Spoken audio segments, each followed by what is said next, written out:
Hello, Dennis here. This video is about my game project codenamed Planets. I have been doing this project for some time now, and I came to understand that in order to produce a complete game, I will need supporters.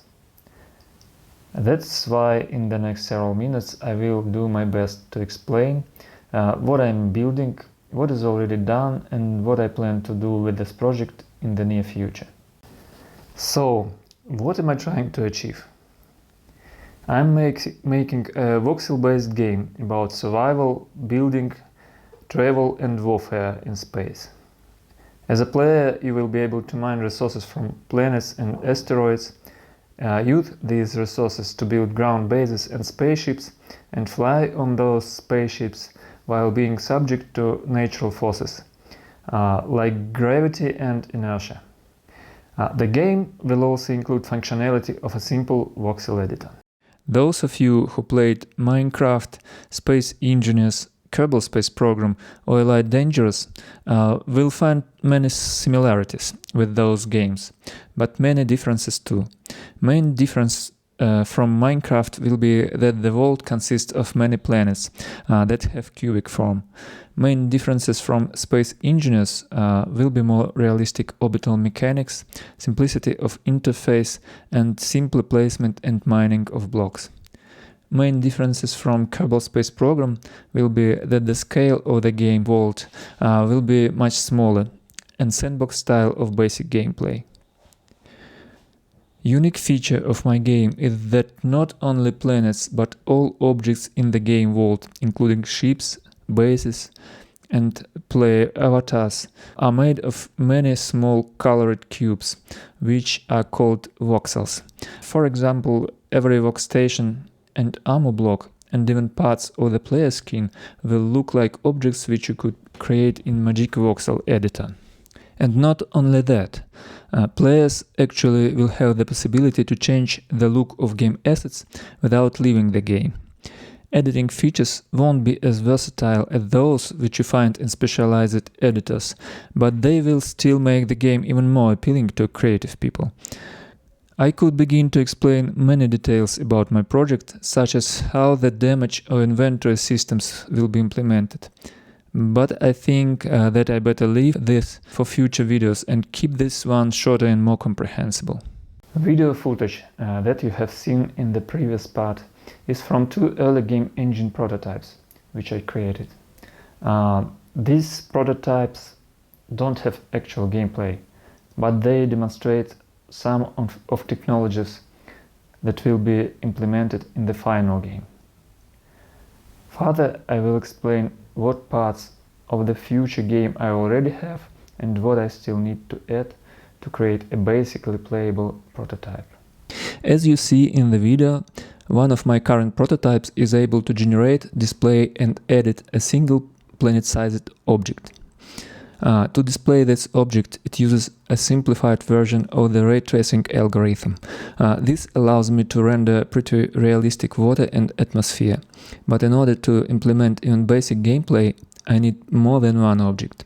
This was not possible because, as I already said, my renderer couldn't draw more than one object.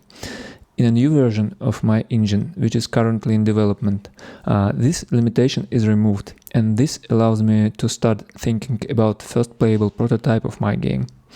I also have a second prototype, which you see on your screen, where basic physics simulation is implemented. It simulates one planet orbiting its sun and a ship which can shoot projectiles. As you see, the ship is affected by the gravity of the planet. Of course, it doesn't look good, but this is just a technology demo. Here I will explain what steps I want to take into the future in order to finally release a fully functional game. On the first step, I will implement the first playable prototype where players will dogfight with bots in orbit of some planet.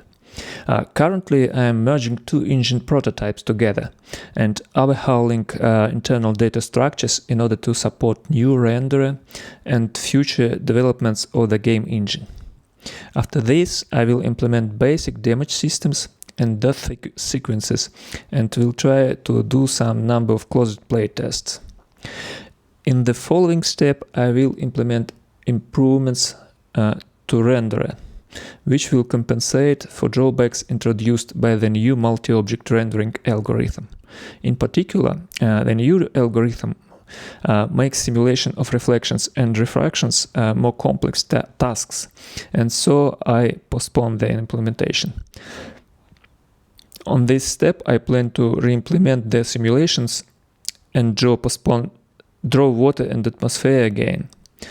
Also, I will re-implement simulation of shadows and hopefully will remove some drawing artifacts, which also were introduced by multi-object rendering. The next step will be the addition of networked PvP dogfighting. My networking technology will be based on a combination of already implemented in one of the prototypes technology of real-time synchronization with local database and existing network technology implemented in Unity.